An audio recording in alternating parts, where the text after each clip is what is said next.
Welcome to the Explainer. So, you know that feeling when you're in a heated discussion and you've said absolutely everything you needed to say, laid out all the facts, and yet you walk away feeling like you somehow lost? You get that tight knot in your throat, right? It's like every word you desperately threw out there just chipped away at your own power. We have all been there. We find ourselves trying to over-explain our position to people who just want to speak loudly, interrupt, and dominate the room with arrogance, masquerading as confidence. It's totally exhausting, isn't it? Okay, let's dive into this because society has sold us a massive illusion. We're constantly taught that the loudest arguments win, that if you don't fiercely defend yourself, you're basically surrendering, and if you don't react, well, you lose. But what if I told you that true power has literally never been found in words, but in the absence of them? The philosopher Friedrich Nietzsche noticed something that most of us are absolutely terrified to admit. People who talk too much reveal way too much.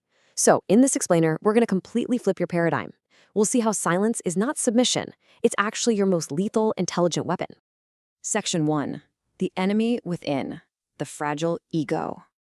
To really understand how to wield silence, we first have to look at the psychological battle raging inside our own heads. Like, why do we always feel this burning, desperate need to reply, to correct someone, or to prove we're right?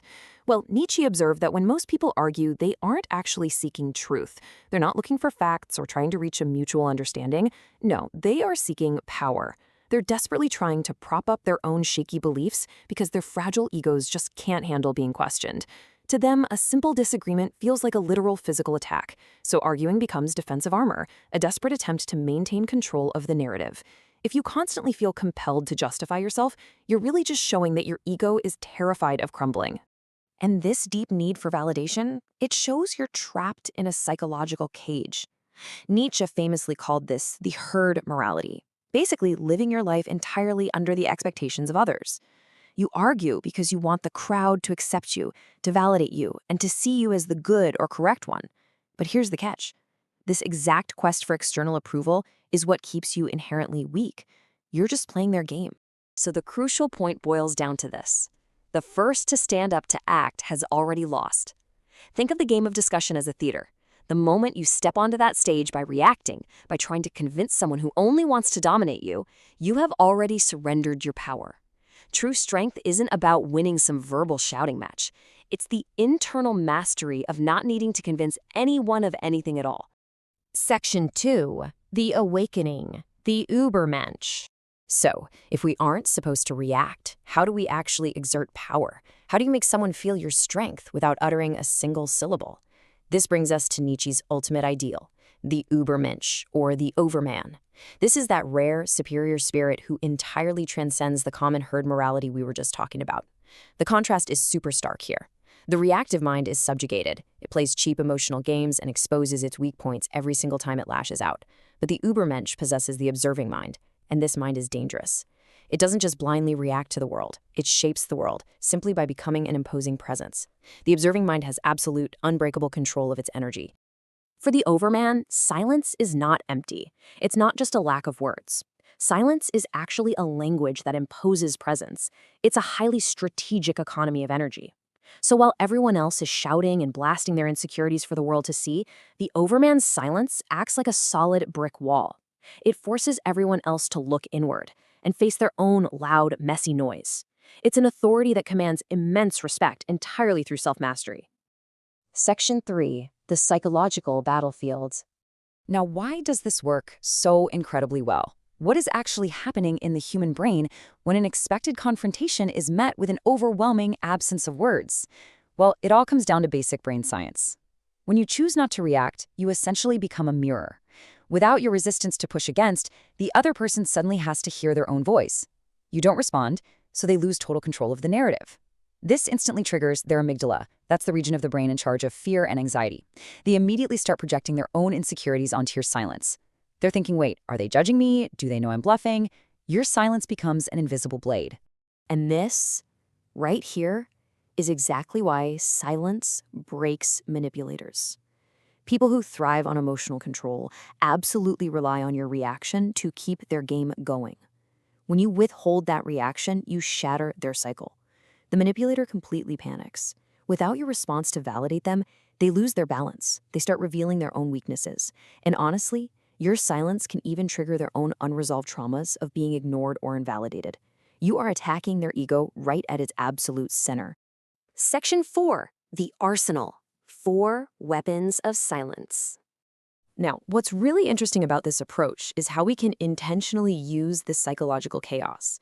How do we take silence and turn it from a simple defensive shield into a precision blade? Well, here's your arsenal. Step 1, kill the urge to respond.